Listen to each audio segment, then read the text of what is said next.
माघ बीता पूस बीता बीता ये गहनवा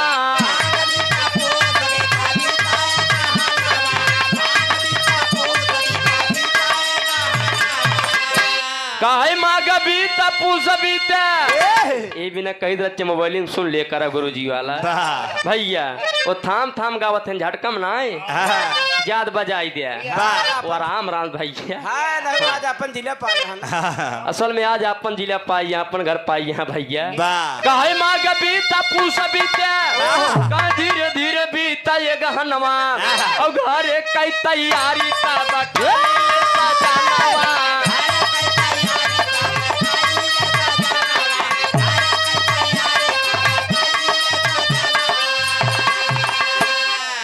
यही गर्मी का दिलवा राजा यही जवान चलत बा बाहर पुरवैया यही गर्मी का दिलवा राजा अरे बीतैला बीता ये दुल्हा पर भैया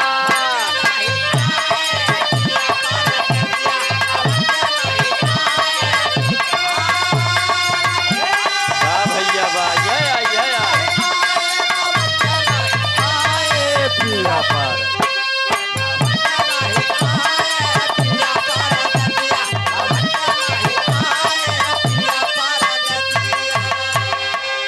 आप हमारे धर्म के बड़े भाई जो कि पर्चे के मोहताज नहीं है। प्रयागराज की पावन धरती से चलकर आए हुए भैया के यूट्यूब चैनल बा ये भैया प्रयाग म्यूजिक बहरिया से धर्म के बड़े भाई जो कि पर्चे के मोहताज नहीं है। दिलीप यादव भैया जी के तरफ से 101 रुपया के आशीर्वाद जय अखिलेश जय मुलायम जय समाजवाद और भैया हो 25 तारीख के ध्यान दे जाए अपनो वोट दे घरे वोट पहले देवाया नहीं पता लग गया सब लगाए हैं जबकि भैया अखिलेश ये गठबंधन आए और अम्मा हरे गया वो सब बहकाई चला गया कि 5 किलो राशन और न मिले जब 2000 न मिले और भैया हो पहले अपन घर एकदम समाचार जाया तब दूसरे घरे वोट मांगत जाया। हाँ भैया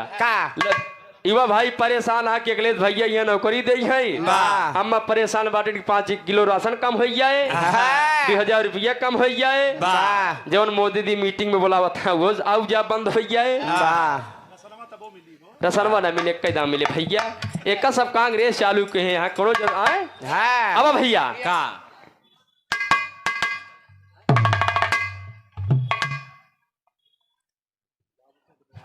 श्री बाबू सिंह कुशवाहा जी की तरफ से